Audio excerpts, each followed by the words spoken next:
It's 11:06 at WPSL 1590, Talk of the Treasure Coast, and webcaster to the world. And you're on Ask a Rabbi. And this is Rabbi Shafir Loeb of Congregation Eitz Chayim, your Jewish home on the Treasure Coast. And hopefully a place, if you're considering going somewhere for the High Holy Days season, consider coming and joining us. We will be doing both Zoom and live, so whichever way you'd like to join us, that's a possibility. Yep, the world's getting smaller. We've been doing Zoom, obviously, for the last 2 years. Mm-hmm. Thank you, COVID. But, whoa. That has managed to change everything in, I think, every religious area. I think it has had a profound effect. It's interesting. Our congregation has streamed almost since its beginning. And this will be our 8th High Holy Day season. 8th. Wow. Just thinking about that, that's kind of mind-boggling. 8 years we've been around, and we've been doing the radio show for much of it. Oh, yeah, you bet. So, yeah. Well, it's amazing. When you start hearing, CNBC did a story on what's happened to congregations of various religions in the United States since COVID, and there's some dramatic declines. There are. Well, people are, and actually I had a discussion about this with several people in the last few days. People are still afraid to come out. Yeah. The fear embedded in a dramatic way. It's a trauma of sorts, if you will, for people. And people who are crowd averse, agoraphobic, shy, any of those, it has become increasingly hard for them to get it together and get out of the house and go somewhere. We see that at the schools as well. Oh, the big story on very, NBC very last night on Nightly News was the decline in scores at the schools throughout the United States. Well, that's part of it. And part of that's because parents haven't always exercised the discipline of making the child do the work. They kind of have left that to the schools, and the schools can't exert it the same way. Right, correct, yeah. Right. So the parents, when the child is home studying on a computer, it's not that the teaching is any worse. It's that the engagement is less on the other side. And if mom's off, it might well be that parents are doing something else and trying to not interfere, but the reality is that the kid's on the phone playing a game or something like that, and they're just not engaging. There's a couple of articles that have been out dealing with the amazing disconnect of students.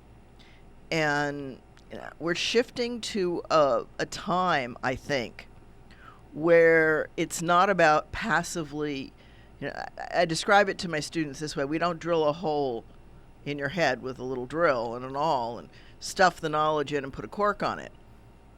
You have to actively seek learning. You have to become a partner in your learning. So in some ways, we're actually going back, if you will, to the old British model of the lecturer gets up and spouts out everything, and it's up to you to learn it. That's interesting. But that's an old model. And we got away from that in the American school system, where we were trying to teach kids to be really good factory workers. I'm going to go ahead and say it. All right, to not be actively engaged in learning. We're trying to teach them what to think and not as much how to think. Ooh. And I think that we see in today's society the price of that approach to education, that mass consumer education. And it doesn't teach the students the skills they need to become active partners in what they learn. And they need to be. It's actually a subject that I have many, many discussions with my students, regardless of what class they're taking. And, whether it's psychology, whether it's philosophy, whether it's just student success, executive function, any of those things. When I was at Loyola, and a lot of my classmates happened to be Jewish, and a lot of them went through Hebrew school. Mm-hmm. Those kids were grounded. They didn't have time to not be. They were grounded. Yeah. Yeah, it was amazing. Yeah, they had to. Well, they have to buckle down. It's. I've had some adult students who've gone through B'nai Mitzvah training, who tell me that it's like going to grad school. And I look at the young lady at Sarah, who recently studied with me and celebrated the Friday that I missed. I was with her family up in New York Up State. in New York, yeah. And beautiful, beautiful bat mitzvah. She sang the prayers for the service. She was in charge. I sat down. And let's not be foolish. I mean, I could have jumped up at any time, and I'm certainly was exhausted from monitoring the situation. But to the general congregation, it looks like I'm just sitting back and chilled out because she's doing everything. And she did everything extremely well. Beautifully. She happens to have a beautiful voice. That makes it a whole lot easier, of course. But she read the entire Torah portion, sang it, chanted it with the traditional notes, and then she translated it on the spot, looking at the Hebrew. She translated it, singing it for the congregation. Oh, wow. And all she had to look at was the raw Torah text. She didn't know this. I actually had the translation sheets that we had worked from with all the vocabulary that she had to learn tucked away. And she was given that as a gift at the end. But, But you never had to help her. Not with the translation. Never with the translation. I did have to help her. One place she got a little lost, and I had to sing one verse, one word to her, so she could recatch where she was. And but she didn't have it memorized. If she didn't have the scroll in front of her, she would not have been able to do it. And so the skill that involves is so incredible. And I loved watching her develop that, because the psychologist in me just adores what that does for the brain architecture for the future. So she's looking at the letters, right, in Torah, not broken up by verses, not broken up by anything. She knew exactly where she had to go and where. And so she's reading just the Hebrew letters. In her mind, she knows the music that goes with each phrase because she's studied it. Wow. And she knows the vocabulary. And then when she goes to sing the translation, she has to decide which of the meanings for those words she's going to use in which sentence. You have to realize what all's going on in her head. Now, how old is she? She had just turned 13 the week before. Oh, God. Oh, wow. Okay. Right. So the ability to blend the music part of her brain with the language part of her brain with the Hebrew language part of her brain builds neurons and strengthens the brain architecture to be able to take in attention to detail, context. I mean, there's just a ton of cognitive skills that she has honed, and I mean honed, to a very sharp level. And unless she totally rejects it and forgets everything, that architecture will stay with her. We're having a Dade County kidnapped child. Sorry about that. Uh-oh. And hope they find the child. So, Florida alerts. That's what's going on. So, yeah, thank you. Thank you, Amber Alerts. I'm glad we have them. So, let's go back to... Well, that's changed. That's really helped law enforcement. It has. It really has. And I love that it does it. Not so much when it does that during services, but I usually quip that it's a local call. So anyway, so this is coming into the season. But getting back to it, I think that culturally, the study and the training leading to bar and bat mitzvah is one of the biggest gifts that we give our children. And several times during the process, I asked her if she thought I was pushing her, and she said yes. And then I said, am I pushing you beyond what's reasonable and what you can handle? And she said no. Okay. So as long as she's comfortable. She was comfortable. She knew she was being pushed, and she knew I could tell when she had practiced and when she hadn't, because you can tell. You just can tell. And she discovered in the, and she would be honest and sometimes say, hey, I didn't practice, and I know that blah, blah. And there was a really big turning moment one time where she really was bound and determined to do a perfect job of, and she tripped. And she got horribly upset. And so we had the discussion about whether or not it's about prayer or performance.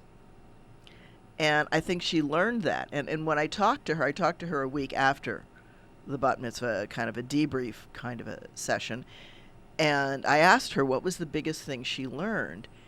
And what she said was that you can make a mistake and still be successful.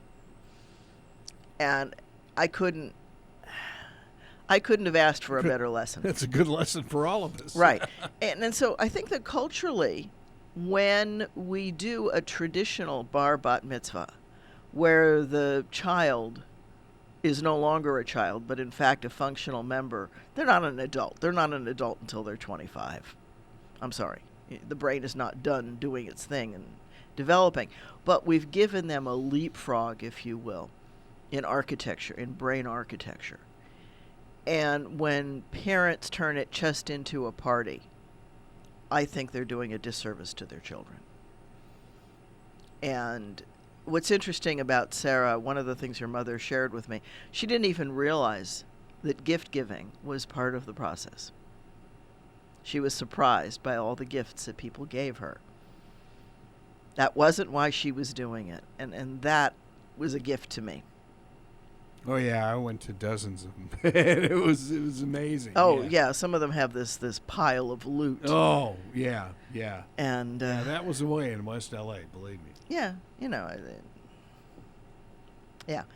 Well, and I think that when you get to the big population centers and parents become competitive, you get into that garbage. And that just goes with living in those environments. But for the rest of the Jewish children, and even for those children, the having to master a chunk of knowledge and skills and learning that they can master it and that it's off the beaten path and that it's their chunk of the world is huge. My former sports intern in San Diego, he was telling me that his ceremony was multi-hundreds of thousands in the San Fernando Valley. I couldn't believe it. Of dollars? Of dollars. Wow. Yeah, you talk about a party. It was holy smokes. Well, there was one kid, and I don't remember the name, and that's fine. There's a YouTube of him being lowered onto the stage in a big bed of lights that spells out his name, and I'm like, okay, that's over the top. That's beyond over the top. That's pretty close to what my intern had. It's this. That's parental competitiveness, and I've also, for some it's a mini wedding. Oh, if yeah, you will. Sure. I can remember one when I was young, so back when the dinosaurs were in the backyard, where this parent lined the temple, the synagogue, with trees with pink tulle and little tiny lights that flittered and blinked. And I'm like, I don't even want to know what this person's going to do for their child's wedding. There must have been 500 different kinds of petit fours in the display table. And this was, I don't know, I want to say Stroudsburg, Pennsylvania. So, we're not talking the high fashion part of anything. This is a small community, and this was an over-the-top deal. An over-the-top deal. Is that something the kids want? No. Probably not. No. Yeah. most of the time the kids want a swim party or a bowling party or Yeah. Something where they can play with their friends and have a good time. Exactly. And they're done. And, yeah. But I think it's a really, really important piece of education to master that. And so I hope that more parents do it the traditional way. And yes, I do. I push students. I don't push them beyond what they can do. Every child has a different bar and bat mitzvah expectation of what I think they can accomplish and what they show to me they can accomplish. And if the kid just isn't motivated, it's not going to be real high. What is the percentage of children now that get either the bas or bat mitzvah? The bar or bat mitzvah. Bar if it's a Bar, boy, yes, bat yes. if it's a girl. Yes. The vast majority. And the part that really saddens me is when a parent will say to me, "Oh, I'm not sure my kid wants it." And that's there are things in a child's life that are not about what they want. And I'm not saying they should hate it. They shouldn't. But there are far too many people in the world who will opt for the easy path when offered the choice. Would you rather go to Disney or go study? Disney sounds wonderful. No offense to Disney. Disney's intended to be a break from life, not your lifestyle. And life is not a game. Life is real. And the skills at going soaring and going down, a runaway train are not going to truly help you in the scheme of life. But learning to master a body of knowledge teaches skills, teaches real life skills that you may never again do anything as profound in a synagogue. And that's okay. But you will have those life skills of learning how to put different parts of your brain into a team and accomplish things. And that's something you're going to remember for the rest of your life. Oh, absolutely. There will never, and I tell every bar or bat mitzvah child this, you will never again in your life have an audience that is so dedicated to you being successful, no matter what you do. Because in real life, after the bar or bat mitzvah, there will always be somebody there who's hoping you trip up on something. Be at least one person. But at your bar or bat mitzvah, that's not likely to be among the people you and your family have invited. Okay. No, I get that. Yeah. The folks that are around you for a bar or bat mitzvah are cheering for you to be able to make it. I'm going to take a left turn. It's kind of like the crowd that comes at the end of Yom Kippur to make sure that the rabbi makes it through and can blow the shofar at the end of the day. The group that gathers around when I blow that final shofar blow, they're wanting me to be able to blow it well after having fasted for 20-some hours. And, so here's the show. That's as good a segue as any.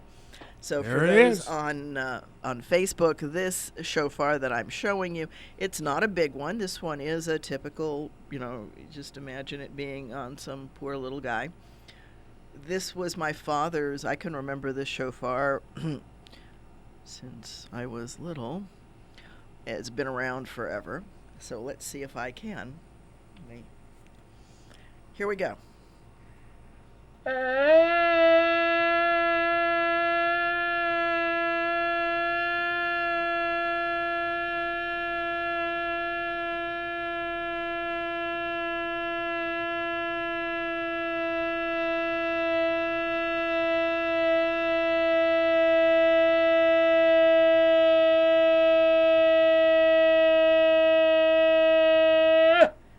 Boy, that is cool. So, yeah, to be able to listen to Got that a good for a breath. while. And that one wasn't even practice. That is truly the first time I'm blowing it, this particular shofar. I've tested out the others But your face is beet red. Yeah, it always is. It always is. So here's one of the other notes. This one's called Tra. It's a lot faster.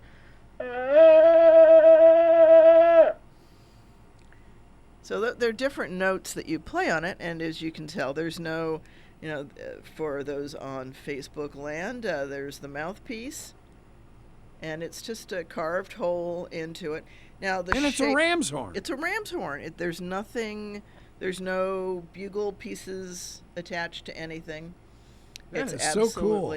And I've been blowing it, I'm told, since I was 3 years old, that I just picked it up and blew it. And I know that my brother was in his 20s before he figured it out. Wow. Okay. But that's because he was bound and determined if his little sister was going to blow it, that he could figure it out. Beat him by 18 years. Well, I guess it wasn't important for him when he was growing up. Well, okay. And but yeah, I've loved this particular one. It sits in a showcase in my living room most of the year, and I bring it out and think of my father. So here it is again. This is his actual shofar, probably older than I am. I don't know. It's not the fancy, the ones today are more polished, more. I may try to just put a little bit of shine on it. You can see that it's just a little bit. It doesn't need it, though. I mean, no, it's got a classic quality to itself. Nice. And, you can tell that it's real. It's got enough flaws and assorted things, but it's weathered well. So that is the shofar, and that's the early blow for Elul. This is the month of Elul, and morning services are supposed to be accompanied by the sound of the shofar. And I'll tell a funny story about that. We were attending an interfaith conference at Lakeside, Ohio, decades ago. And I and Rabbi John from Ohio were the Jewish teachers for this interfaith conference. It was called the Children of Abraham Journey Together. And it was an annual thing, and the Chautauqua Society at Lakeside sponsored it. And we had Jews, Muslims, and Christians all together. And we learned from each other and with each other. And this particular year, because the cycle of August and the High Holy Days shifts and jiggles, because the two calendars don't. One's lunar and one's solar, and they don't always mesh. But this particular year, it was Elul. And so what we did as part of the conference was that each tradition led a morning service like twice in the week. And everyone led an evening service twice in the week. And you did whatever special things were going on. As a matter of fact, Bill and I renewed our vows once when the subject was life cycle. Yeah, that's cool. Because Rabbi John decided that rather than do a fake wedding, he would do a renewal of vows. And so Bill and I remarried on the streets of Lakeside, Ohio, and there's some wonderful pictures of it. And that's cool. It was cool. It really was. But anyway, getting back to the year where it was Elul, which was the previous year to that, and it's the morning service, and John pulls out the shofar and blows it, and people came out of the woodwork saying, "I heard a shofar." We found out who was Jewish, who was staying in the community. They all recognized the shofar. Uh-huh. So, maybe that's something I should do, is just go into some of the parks where people are and blow it and see who responds. Yeah. It does have a different sound. It's a very unique instrument. And it has its own unique sound. Well, what's amazing is that you can get a musical sound out of a ram's horn. So one of the standard things that I ask my Jewish students is, if Judaism had started in Key West, we wouldn't have had ram's horns. Conch shell. Conch, right? We would have blown a conch. And the piece out of that, they blow the same, actually. They blow the same. It's the same vibratory mouth movements that play a conch as play a shofar. And there's probably a ton of good reasons. I'm not a musical instrument expert, but I can remember a few years ago, Bill and I did take a few days at Key West on a vacation. Haven't done that don't do that very often, let's put it that way.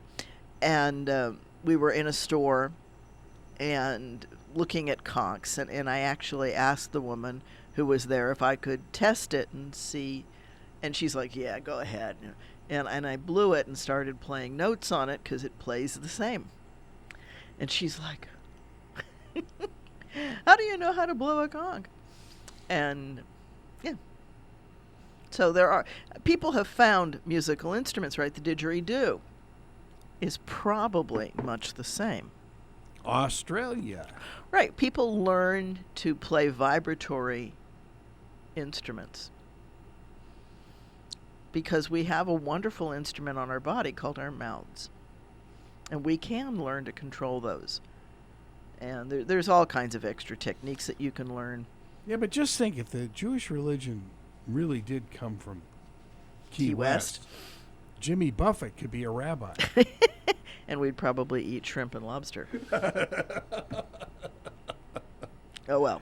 Oh, my. There are things that, and it's not that the dietary laws are about health, but they are influenced by the health pieces. So in the desert, shrimp and lobster do not last. Without refrigerating. Well, they wouldn't last. They wouldn't last. Yeah, exactly. So it's reasonable that people would say, don't eat those, because there wasn't a way to safely eat them at the time. Makes sense. And that's why they'll put the live lobster in the water, because that way you cook it before it can go bad. It's not that it's intended to be nice to the lobster. It's not. But it was a way of getting to the flesh. Right. And, of course, that would have bothered the Jewish sensitivities of the animal is supposed to be slaughtered humanely. Without refrigeration, that's not so easy. Not that refrigeration is a kind way to go, either. Well, interesting with this instrument here, I go back to traveling to Hawaii, and they do something similar with shells. Mm-hmm. In Hawaiian ceremonies. Right, they blow shells. Yes. Because we find musical instruments. We find things to drum, right? The table gets drummed on because people are drummers. There's Ellie Lester's a good friend of mine in L.A., in California, and he makes a comment when he's talking about who should learn how to drum. He says it's the person who's constantly tapping their leg or they're clicking on a pen, the old retractable pens that you don't find. But the people who are doing that kind of thing are the ones who should pick up percussion, because they're doing it anyway. They might as well learn to do it right. Sure. Oh, yeah. Yeah. And we do. We find ways to make music. Whether it's stretching something over, or the steel drums. That's taking something that existed all around and making a musical instrument out of it. Sure. And now now those are very expensive, those steel drums. So yeah, we find ways to do music because music is part of our lives, and we do have a center in our brain dedicated to music. And yes, it's bigger and smaller in some people because everybody's brain architecture is slightly different. No two people have the same brain. Even identical twins don't have the same brain. They're closer, but they're not identical. Identical's an approximate. And sometimes we have mirror twins, or twins who are one's right-handed, one's left-handed. It all has to do with how the cells divide themselves when it's at that stage of development. It's interesting because I would have thought identical twins' brains would be identical. Well, yeah. But they're not. They're not. Okay. Right, look. You've known some identical twins. Are they really, really identical when you get to know them? Some are closer than others. I knew a couple in college, and they used to play pranks on everybody. Because they were close enough. They were close enough, yes. Yeah, but they're not often that close. Yeah. Right? Most identical twins are not that identical. And as I said, some are actually mirrors of each other. But I did know a mirrored twin set? Yeah, one was right-handed and the other left-handed. Yeah.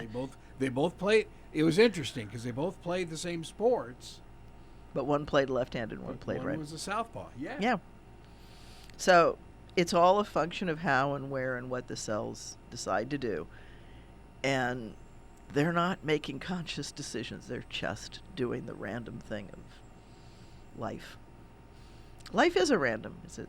There is an element of total randomness in the ways that DNA breaks apart and recombines during the process of forming the gametes, the cell and the egg and the sperm that are going to lead to human beings. And here's a kicker that some people may not like. Not everybody uses the XY system that we have. There's also a WZ system because it's different. And some animals, even within the same species, like in Australia, there's a group where in the north they use one system, and in the south that same animal uses a different system for making babies. And some change in the course of their lives. But then some fish actually change gender as the fish ages. And you and I both have been on the Sonoran Desert. The Sonoran skink, they're all sisters. There are no males. So it's not as simple as some of us would like to think. It's much more complicated, much more wondrous and amazing to me. But it's not a binary, simple system. It's just not. We might like it to be, but it's not. Life is much more variant than that. And yet, humans around the globe are very similar. We all have 23 sets of chromosomes. It's part of what makes us human. But then the duck-billed platypus lays eggs, so, what can I say? Right, you can look like a duck, quack like a duck, and not be one. I think Stuart likes to bring that. I dated one of those once. I understand. Life is amazing, and so we're coming up here on Rosh Hashanah, which is considered the birthday of the world, of the universe. But it's like everything else, because what's a year?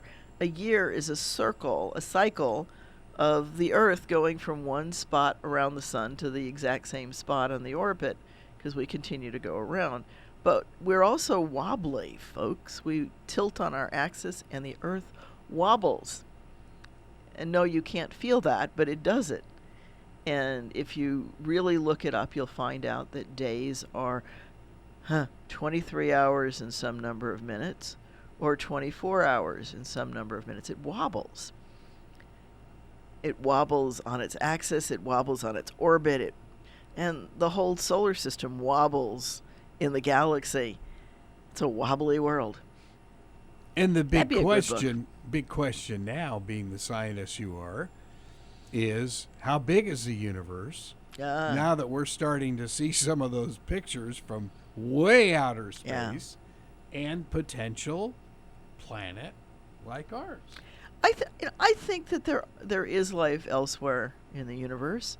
I don't expect to see it in my lifetime. But, it seems reasonable to me that it's out there if it doesn't kill itself in developing. Nature is amazing, and given the ingredients, it's going to take off. Do I think that that's a God piece? I do, but I can neither prove nor disprove it. It's one of those, the philosopher in me jumps in. You can't prove or disprove, but I don't think that life on some other planet in any way negates anything that Scriptures tells us, just as the Inuit have their sacred story, so will the folks on some other planet. It's just another country. It just happens to be in another solar system. Wow. That's deep. Yeah. Well, I don't think that I don't think we have to be the only to be uniquely and specially who we are. Right. I think that every human being is unique and special. And you've heard me say it before, God doesn't make junk. that doesn't negate. God doesn't have one set of cookie cutters from which to make humans. And only God could handle all of the infinite possibilities. If God is infinite, then, I'm happy for the scientists that are trying to find the outer reaches of the universe. I'm not sure they'll ever find it. And they may find who knows what. And I love that there's a thing I've found it on the internet from time to time that goes all the way from the outer galaxies down to the Earth and then continues on into the atoms and the quarks and those things, and takes it all the way from outside through us all the way in. And we can see so far, but there's limits because we are not infinite. We are finite. We are discrete. We are pixelated, if you will, into our existence. We are here for a time, and it's just part of the system. It's part of the beauty.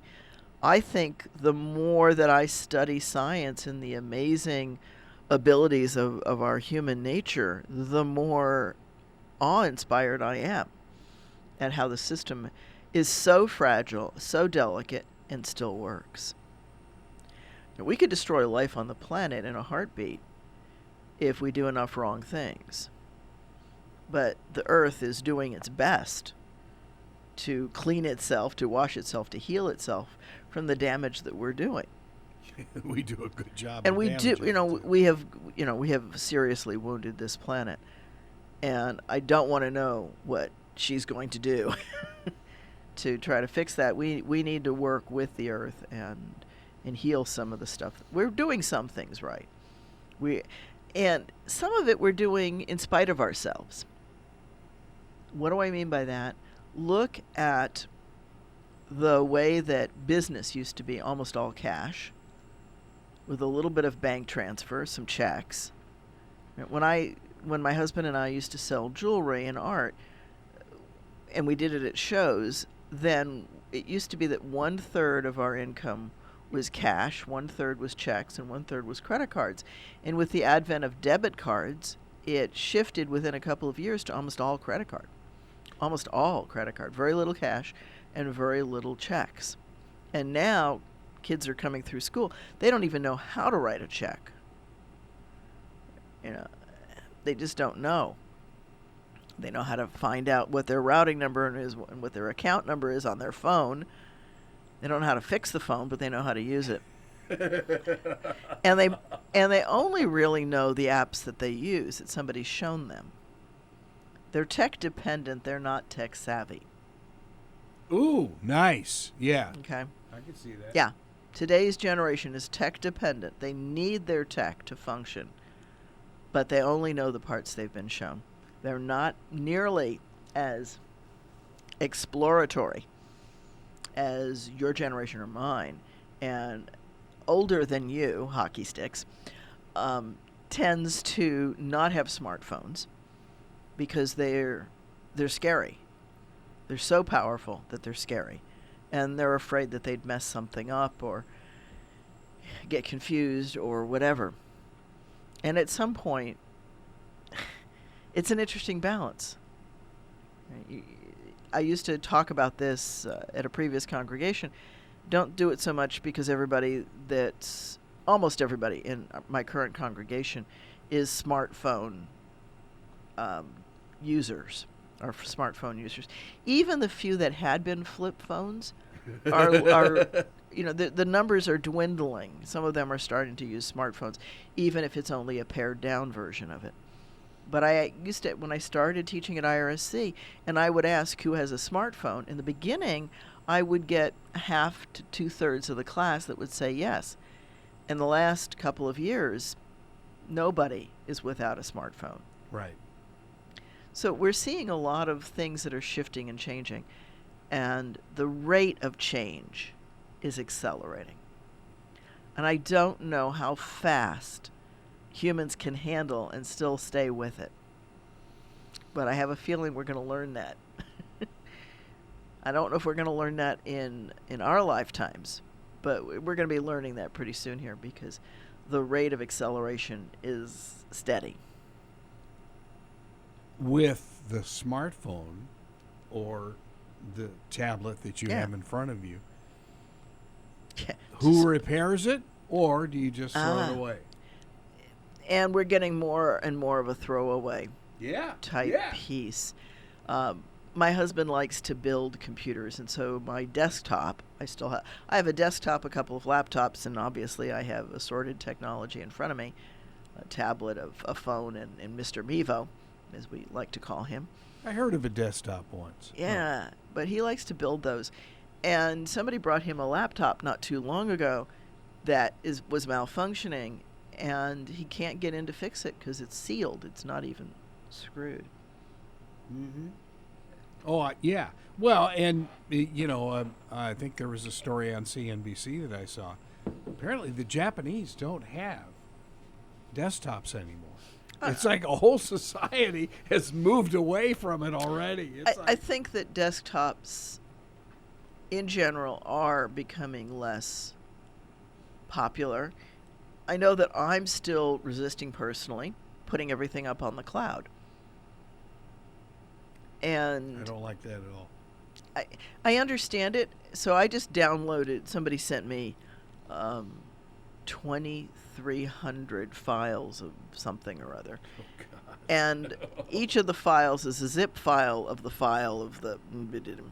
Yeah, so there's this zip file of zip files, and I went up on Google or wherever, I forget. I think it was on Google that it was stored.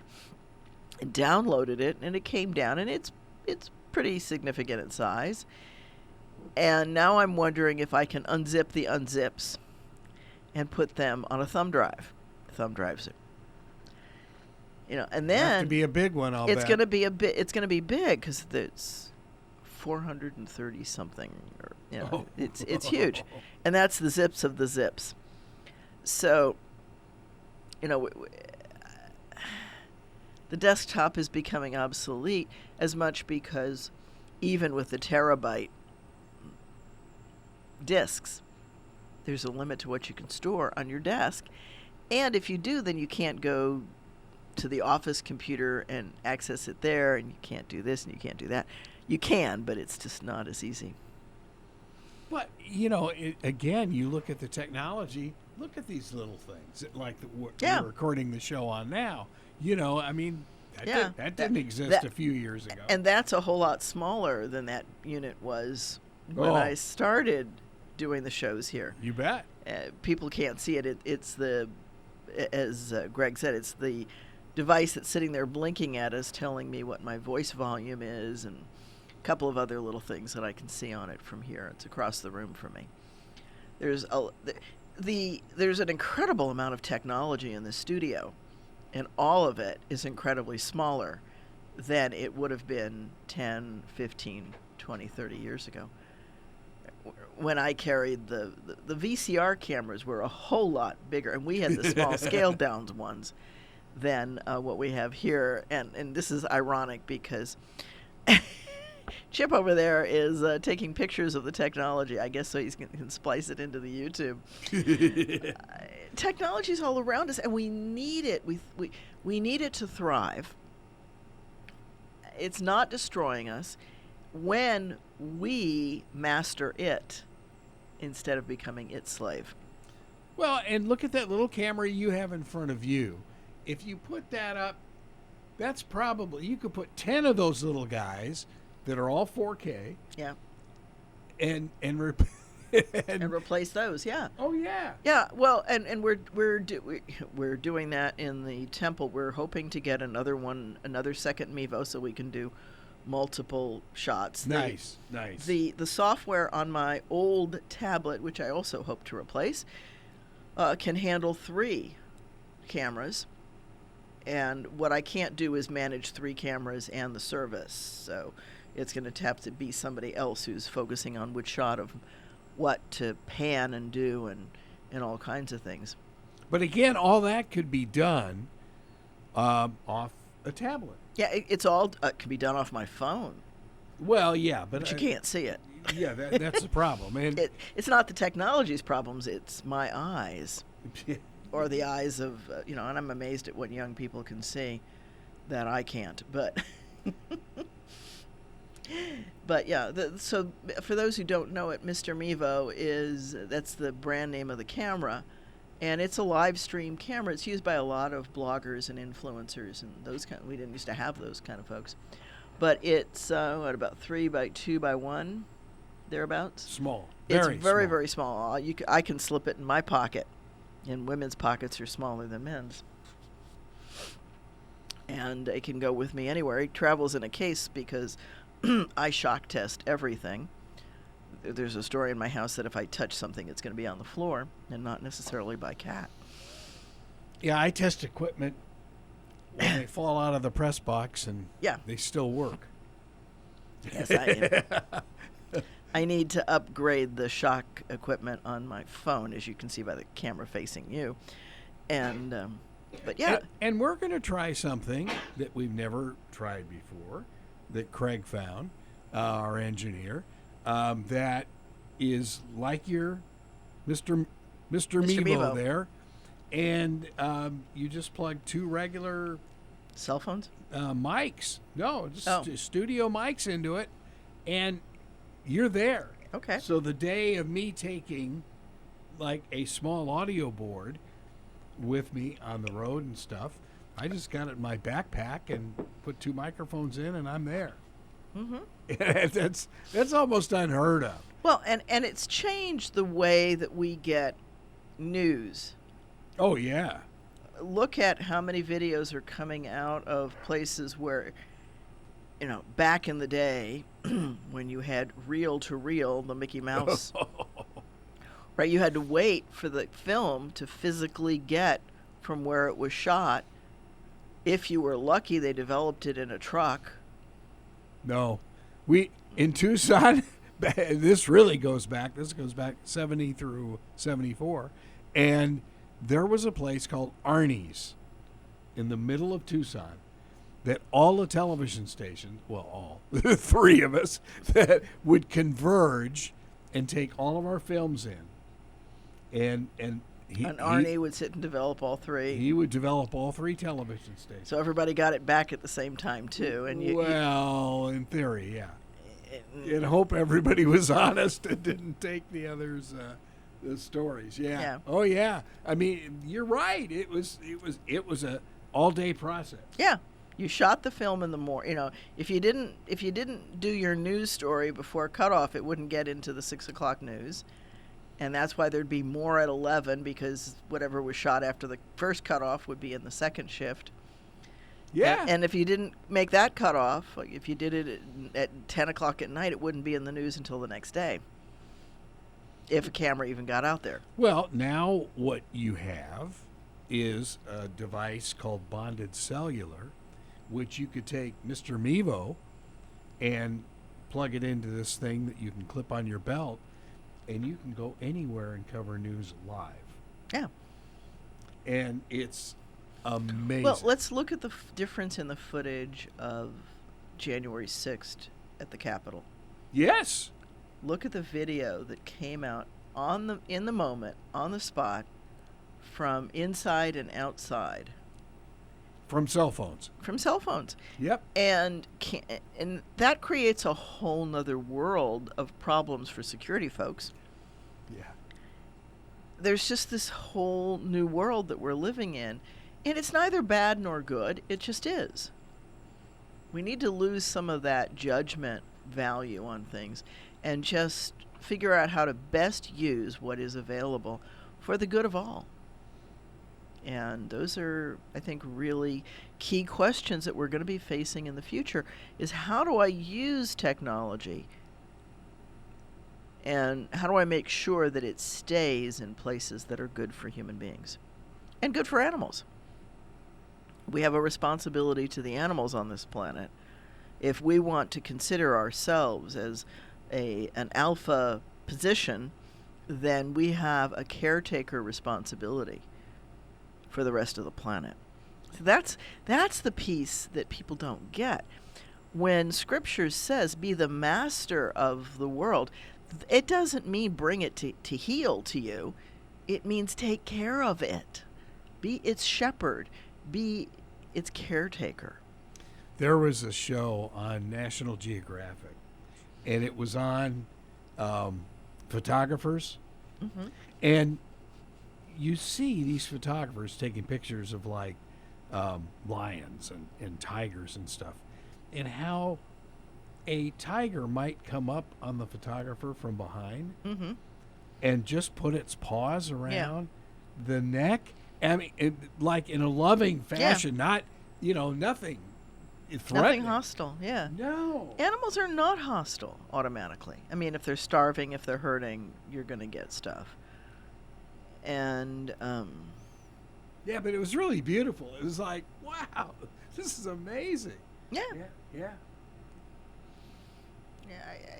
I think we don't take the time to notice the beauty on the planet. It's an interesting piece. Everybody who knows me knows that I love plants, I love flowers, and I particularly love to take photos of flowers. And you're very good at it, too. Well, and my phone has more skill than I did with a Nikon with a macro lens.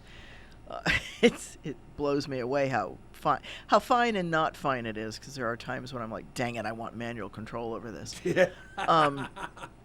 But yeah, I've loved photography. I almost became a professional photographer once upon a time. I can see that. Yeah. And when I bought a macro lens in Singapore many a decade ago, my husband declared to the world that no flower was safe from me. And it became really apparent when I was working, I guess it's 2 years ago now, for that first COVID High Holy Days, where it was going to be, just a handful of people in the sanctuary, and the rest were going to be on Zoom, and everything was recorded because it was considered unsafe to sing. How many of the pictures that I used were flowers. Yeah. I love it, and people say to me, "Oh, your yard must be fantastic." It's not. It's just that I keep looking for flowers and photographing them. There you go. Wow. So they dress the yard well. So what time are the services? Friday nights are at 7:30, and that's Friday nights at 7:30 at 540 Northwest University Boulevard, Suite 102. And if you would like to join us for the High Holy Days, either on Zoom or streaming and get your prayer book and all that, or in person, please go to www.eitzchayim.org. It is not secure socket, but you can certainly register there. And I'm going to try to get the secure socket on it. All right. Have a good week. Everybody, have a great week. Happy Elul. This is WPSL, Port St. Lucie.